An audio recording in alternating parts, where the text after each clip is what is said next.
నమస్తే, welcome to Leo. ఈరోజు మనతో ఉన్నారు పొలిటికల్ అనలిస్ట్ శ్రీలీల గారు. నమస్తే అండి. నమస్తే. మనం చూసుకుంటే 2019కి ముందు ఏదైతే జగన్మోహన్ రెడ్డి తను ప్రభుత్వంలోకి రావడానికి కావచ్చు, గవర్నమెంట్లోకి రావడానికి ఖచ్చితంగా వైఎస్ వివేకానంద రెడ్డి గారిని ఎలా అయితే వాడుకున్నాడో అది అందరికీ తెలిసిందే. దానికన్నా ముందే చూసుకుంటే కోడికత్తి డ్రామా మనం చూసాం. దాని తర్వాత గులకరాయి డ్రామా వస్తున్నాం. మొత్తానికి ఈరోజు గులకరాయి దినోత్సవం కింద వైఎస్ఆర్సీపీ ఒక పండగ వాతావరణం నెలకొంచుకుంది అనుకుంటా. ఎందుకంటే అది మేబీ ఫెయిల్ అయ్యి ఉండొచ్చు, కాకపోతే ఒక అటెంప్ట్ అయితే జరిగింది కాబట్టి గులకరాయి దినోత్సవం కింద వాళ్ళ క్యాలెండర్లో అయితే పెట్టుకున్నారు. ఇదంతా ఒక ఎత్తు అయితే లిక్కర్కి సంబంధించినటువంటి కేసులు కావచ్చు, లేదంటే మనకు మైనింగ్ సంబంధించిన కేసులు కావచ్చు, ఇంకా ఏదైనా సరే ప్రతిదీ కూడా పెద్ద స్కామ్ కింద ఒక్కొక్కటి బయటపడుతుంది. అయితే రాజ్ కసిరెడ్డి సంబంధించినటువంటి వరకు లిక్కర్లో తనకు సంబంధించి ఒక 15 బృందాలు ఏవైతే ఉన్నాయో అవన్నీ కూడా హైదరాబాద్లో వెతకడం, దానికి సంబంధించి అన్ని కూడా డీటెయిల్స్ తీస్తున్నారు. దాదాపు 3000 పైచీలకు స్కామ్ అని చెప్తున్నారు.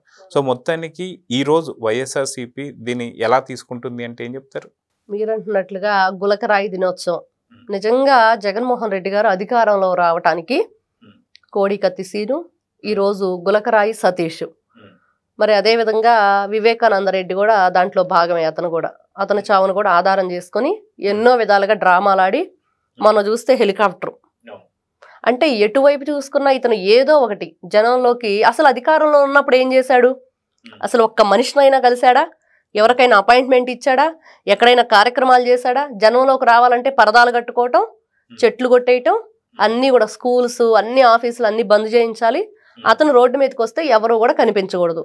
కానీ ఈ రోజున మనం చూస్తే అతను అధికారంలో లేకుండా ఉన్నప్పుడు ఇలాంటి డ్రామాలన్నీ ప్లే చేస్తూ ఉంటాడు జగన్మోహన్ రెడ్డి. మరి మీరంటున్నట్లుగా గులకరాయి అనేది నిజంగా ఆ రోజున ఎవరు కొట్టారు, ఏం జరిగిందంటే వాళ్ళంతా కూడా నిజంగా మొన్న చూస్తే హెలికాప్టర్ కూడా వాళ్ళ కార్యకర్తలు, అతని అభిమానుల మీదే ఇతని దండయాత్ర. ఆ రోజు చూస్తే గులకరాయి మరి అతను చూడటానికి వచ్చిన అభిమానులు, అతను చూడటానికి వచ్చిన మరి కార్యకర్తలు, అతని కోసం వచ్చిన నాయకులు వాళ్ళే ఉన్నారు. మరి ఇతను ఎవరిని అవమానపరుస్తున్నట్లు? అతని కార్యకర్తల్ని అవమానపరుస్తున్నాడా? మరి వాళ్ళని నిందితులను చేసి ఈ రోజున పోలీసుల ముందు నిలబెడుతున్నాడంటే పదే పదే అదే చేస్తున్నాడు.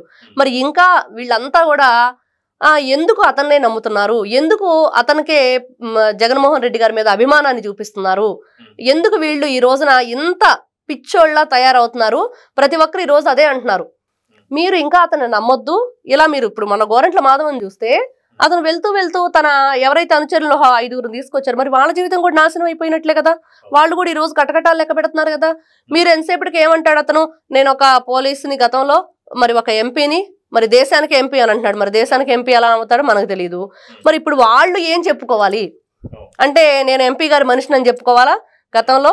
మరి లేకపోతే గోరంట్ల మాధవ్ అంటే ఒక గొప్పవాడు, మరి కాకి బట్టలు, కద్దర బట్టలు అన్ని తీసేసి మరి జనానికి చూపించిన వ్యక్తిగా మరి న్యూడ్ వీడియో కాల్స్ అని చెప్పుకోవాలంటే వీళ్ళ ప్రవర్తన, వింత ప్రవర్తన, వచ్చిన జనాన్ని అభిమానంతో వీళ్ళు ఏ విధంగా వాడుకుంటున్నారు, ఏ విధంగా వాళ్ళని జీవితాలను సర్వనాశనం చేస్తున్నారు. మరి అదేవిధంగా కోడికత్తి సీను, మరి అతను జగన్మోహన్ రెడ్డి గారిని సీఎం హోదాలో చూడాలి, సీఎం కుర్చీలో కూర్చోబెట్టాలి, అతనంటే నాకు చాలా ఇష్టం, నేను ఒక అభిమానిని అని చెప్పేసి జనవరి 1కి ఒక ఫ్లెక్స్ కూడా వేయించి తన పేరుతోటి అతని ఫోటోలు, జగన్మోహన్ రెడ్డి గారి ఫోటోలు వేయించింది కూడా చాలా వైరల్ అయింది అప్పట్లో. మరి ఇవన్నీ చూసుకుంటుంటే అతను కూడా ఈ రోజుకి 6 సంవత్సరాలు అయింది. ఒక్కసారి కూడా అతని మీద ఇతనే కేసులు బనాయించి బెయిల్ రాకుండా, బయటకు రాకుండా, నువ్వెళ్ళి సాక్ష్యం చెప్పకుండా మరి అతని జీవితం నాశనం అయిపోయింది. అతని ఫ్యామిలీ కూడా పాపం ఏ ఇంటికి ఆ అబ్బాయే వాళ్ళకి ఆధారం. మరి ఆధారం లేకుండా వాళ్ళు కూడా ఎంతో ఇబ్బంది పడుతున్నారు. నిజంగా ఇతని సైకో మనస్తత్వానికి ఎంతమంది బలవుతున్నారు. ఈ రోజున హెలికాప్టర్ కేసే చూసుకుంటే మరి దానికి కూడా పైలట్కి, కో పైలట్కి, మరి అది లీజ్కి ఇచ్చిన ఏదైతే సంస్థ ఉందో దానికి అందరికి కూడా రేపు విచారణకు రావాలంటూ నోటీసులు ఇచ్చారు. మరి వీళ్ళు పోలీసులకి ఇన్ఫర్మేషన్ ఇవ్వకుండా టేక్ ఆఫ్ చేయటం కానివ్వండి, మరి వాళ్ళకి ఇచ్చిన డిస్టెన్స్ కాకుండా వేరే చోటకి హెలికాప్టర్ని తీసుకెళ్ళటం కానివ్వండి, ఇవన్నీ కూడా రేపు విచారణలోకి రాబోతున్నాయి అనేది. మరి ఎవరు అబద్ధాలు చెప్పారు, ఎవరు నిజాలు చెప్పారు, ఎవరిది డ్రామా అనేది రేపు ఖచ్చితంగా తెలిసిద్ది. అలాగే ఈ గులకరాయి లేకపోతే ఈ కోడికత్తి ఇవన్నీ కూడా నిజంగా ఒకరోజు ఏదైనా నిజం ఎంతో కాలం మరుగునబడి ఉండదు. అబద్ధం అయితే వెంటనే వచ్చేస్తుంది, కానీ నిజం నిలకడమే తెలుస్తుందని ఖచ్చితంగా బయటకు వస్తాయి. మరి జగన్మోహన్ రెడ్డి గారు అప్పుడు ఎలా ఫేస్ చేస్తారు ప్రజల్ని, ఏ విధంగా అతను ఇంకా కూడా కాకమ్మ కథలు చెప్తారా అంటే చూడాలి మనం మరి. అయితే మనం చూసుకుంటే రాజ్ కాసిరెడ్డి ఎవరైతే ఉన్నారో అసలు తన టీంలో పెట్టుకొని ఐటీకి సంబంధించి తను ఏదైతే ఒక అడ్వైజర్గా పెట్టుకున్న అసలు అతను ఎవరో కూడా తెలియనటువంటిగా మాట్లాడిన సందర్భం మనం చాలా చూసాం. వ్యంగ్యంగా ఆ రోజు ఎంత ఎవరు? వ్యంగ్యంగానో మాట్లాడాడు. అయితే ఇప్పుడు చూసుకునే సార్ దాదాపు 3,000 కోట్ల పైచిలకు స్కామ్లు మనకు కనిపిస్తున్నాయి. ఇతర రంగాలలో తను పెట్టుబడులు పెట్టినట్టుగా వచ్చిన డబ్బును పూర్తిగా తీసుకెళ్లి అటు సినిమాల్లో కావచ్చు లేదా వ్యాపారాల్లో పెడుతున్నట్టు మనకు కనిపిస్తుంది. సో మొత్తానికి రాజ్ కాసిరెడ్డి ఏదైతే పోలీస్ విచారణకు కూడా రాకుండా తను తప్పించుకొని తిరుగుతున్నాడు. సో దీన్ని ఎలా చూడాలంటారు? నిజంగా అతని కోసం 15 బృందాలు గాలిస్తున్న ఈ రోజున ఎక్కడున్నాడు, ఏం చేస్తున్నాడు అంటే ఎవరికి తెలియని పరిస్థితి. భార్య పరారులో ఉంది, అత్తమామల పరారులో ఉన్నారు. నిజంగా ఇతను చూస్తుంటే ఈ రోజున అసలు ఇతను ఏంటి, ఆ డబ్బంతా ఎలా యూజ్ చేశాడు, దేనిలో పెట్టుబడులు పెట్టాడు, బినామీలు ఏంటి అని చూస్తే దొంగలకే దొంగ. ఇప్పుడు వీళ్ళంతా జగన్మోహన్ రెడ్డి గారు అక్రమాస్తుల కేసులో ప్రజల నుంచి దోచుకుని ఒక పెద్ద గజ దొంగ ఉన్నాడు.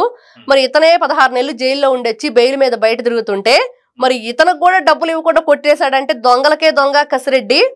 మరి ఐటీ అడ్వైజర్ గా ఉన్నాడు జగన్మోహన్ రెడ్డి దగ్గర. మరి ఇతను పెద్ద మొత్తంలో బిగ్ బాస్ ఎవరు అతనికి కూడా అందజేయటం గాని అతనికి కూడా అందనీయకుండా ఇతను ఎంత కొట్టేశాడు అనేది కానీ ఈ రోజున 15 బృందాలు గాలిస్తున్నాయి. అంటే పదే నోటీసులు ఇస్తుంటే నేను ఎందుకు విచారణకు రావాలి, నాకేంటి సంబంధం, నేను ఐటీ అడ్వైజర్ గా ఉన్నాను, మద్యం కుంభకోణానికి నాకు సంబంధం లేదు అన్నావు. మరి విచారణకు హాజరవ్వాలి కదా, మరి నువ్వేంటో నువ్వు నిరూపించుకోవాలి కదా. మరి అది నిరూపించుకోకుండా ఈ రోజున ఎక్కడున్నావో తెలియకుండా ఫోన్లు స్విచ్ ఆఫ్ చేసేసి మరి మీ అత్తామామలు కానీ ఫ్యామిలీ మెంబర్స్ కానీ హైదరాబాద్ లో ఎన్ని హాస్పిటల్స్ లో వీళ్ళ ఆవిడ డైరెక్టర్ గా ఉన్నారు, దాంట్లో వీళ్ళు పెట్టుబడులు పెట్టున్నారు. మరి షేరింగ్ ఎంత ఉంది. అదే విధంగా ఈడీ క్రియేషన్స్ అని చెప్పేసి అతను ఒక మూవీకి సంబంధించి కూడా దాంట్లో ఇతను ప్రొడ్యూసర్ గా ఉండటం కానివ్వండి, కొన్ని చేయటం కానీ అవన్నీ కూడా ఈ రోజున ఒక్కొక్కటి బయటపడుతున్నాయి.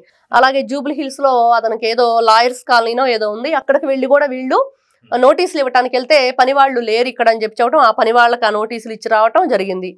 ఈ విధంగా ఈ కసిరెడ్డి రాజశేఖర్ రెడ్డి అనే వ్యక్తి ఎవరు ఒకప్పుడు వాళ్ళ తోడల్లుడు కూడా కో బ్రదర్ ఎవరో ఉన్నారు, అతను కూడా దీంట్లో ఉన్నాడు భాగస్వామిగా అనేది కూడా కొత్తగా వస్తుంది. కానీ జగన్మోహన్ రెడ్డి గారు ఈ రోజున నిజంగా నాకు మించిన వాడు ఒకడు నాతోనే ఉన్నాడా, మరి ఈ విధంగా పోలీసులు చెప్తే గానీ నాకు తెలియలేదా. మరి ఈ రోజున చూస్తుంటే ఇంకా నెక్స్ట్ ఎవరైతే ఉన్నారో సజ్జల భార్గవ్ రెడ్డి, మరి విజయసాయి రెడ్డి, అతను బయటికి వెళ్ళినా కూడా మరి వీళ్ళ దగ్గర ఏం దోచుకున్నాడనేది తెలియాలి కదా. అలాగే సకల శాఖ మంత్రి సజ్జల రామకృష్ణారెడ్డి, మరి వీళ్ళందరి మీద కూడా జగన్మోహన్ రెడ్డి విచారణ జరపబోతున్నాడు.